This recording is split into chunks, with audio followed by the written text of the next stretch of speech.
Napa winemaker Clayton Kirchhoff drove down a winding road this week, past singed power lines swinging in the air and houses that had been reduced to little more than rubble beside a swimming pool. Farmers on one property counted their sheep to see how many were left, as big silver tankers carted wine out of the area, one of many in California that had been ravaged by fire since Sunday night. Kirchhoff, who lost his home in the flames, was headed for White Rock Vineyards, an estate where grapes have been grown since before Prohibition, and where, on Wednesday morning, flames were still licking smoldering tree stumps. "Right now it feels like everything is in slow motion," he says.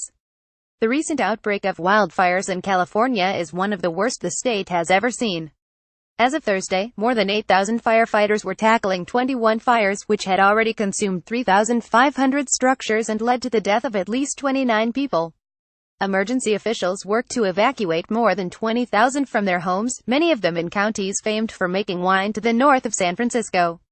Several wineries in Napa and Sonoma blazed to the ground. As flames spread, winemakers were forced to leave grapes unpicked at the end of harvest season and abandon vats of fermenting fruit that they typically tend with great care. Over recent days, responders have struggled to contain fires in the area, and evacuation orders have kept coming.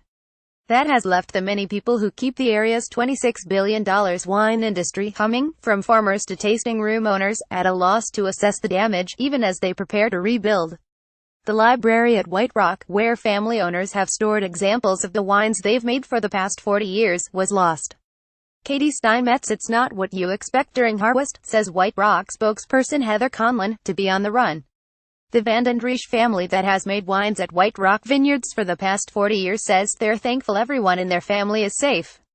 They have also lost a lot: 2 family homes on the property, barns, a chicken coop, a lab and a kitchen, winery equipment and their main wine library. Crates stacked in front of the wooden doors that guarded examples of every vintage they've ever made caught fire, turning cases of White Rock Chardonnay and Claret into piles of broken glass. With hopes of saving what was left, Kirchhoff was racing to tend the surviving wine fermentations, hoping none would spoil and turn into vinegar. He was also reeling from the impact of what had happened. "My bed was right in the fire zone," he says. Some fruit that remained on the vine at White Rock had apparently shriveled from the heat of wildfires that burned trees and several structures on the property. Katie Steinmetz, happily for White Rock, as with many other vineyards, most of the vines looked to be in good shape. While many winemaking facilities are just as vulnerable as homes with wooden frames, vineyards themselves can act as excellent fire breaks, says Jennifer Putnam of the Napa Valley Grape Growers Association. There is typically little grass or ground cover to burn underneath the vines, and the plants themselves are full of moisture. Vineyards have saved a lot of homes, she says, and maybe lives, too. She still anticipates damage given that vineyards make up about 10% of the county's acreage. Agricultural officials had deployed to survey the fields in the days after the fire, while others consulted satellite imagery. But no clear picture had yet emerged. The smoke is so thick, even if you drive up and down, you can't get a grasp of what's been damaged and what hasn't been, says Caleb Mosley, a viticulturist who oversees farming for several vineyards through Michael Wolf Vineyard Services. He says each situation is different in Napa. Some winery owners have plots all over the county, some have just one. Some have crop insurance that will protect them and power to keep temperatures controlled even if they're isolated from their land. Some do not. The fires hit after the big push to harvest most grapes, with many estimating that about 80% of the fruit had already been picked. A fire 2 weeks earlier would have been much more devastating for the 2017 vintage, Mosley says. But with valuable Cabernet Sauvignon left on the vines, many growers were making tough decisions about whether to send workers out into the ash air to pick grapes that might be ruined by smoke taint anyway. How much of the product makes it this year could be literally $1 million question for White Rock, Conlon says.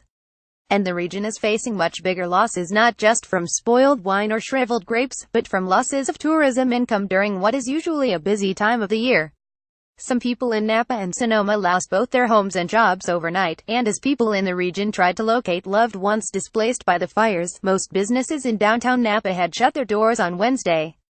Winemaker Clayton Kirchhoff works to punch down fruit that collects at the top of fermentations, trying to protect the wine at White Rock that survived. Katie Steinmetz's long lines of people waited near neighborhoods so that emergency responders could escort them into evacuation zones, where they could retrieve medication or pets. Few wandered on normally busy streets. People who had filled trash bags with their possessions tossed them into the trunks of their cars, and many who braved the streets wore masks to protect their lungs. Standing almost anywhere felt like being on the wrong side of a campfire during a windy evening. In one tasting room that was still serving customers, 8 people had sidled up to try local wines. The establishment, Vintners Collective, had been destroyed in an earthquake that rocked the Napa economy 3 years ago. Only a year ago we finally got back on our feet, and this thing happens. It's insane, says owner Garrett Murphy. Groups have been canceling trips and big events planned at his business for a month or more down the line. He worries that air quality concerns might keep people away even longer than the specter of a quake did. Napa will need time to assess the damage of people, the psyche, and the actual economy of the community, he says.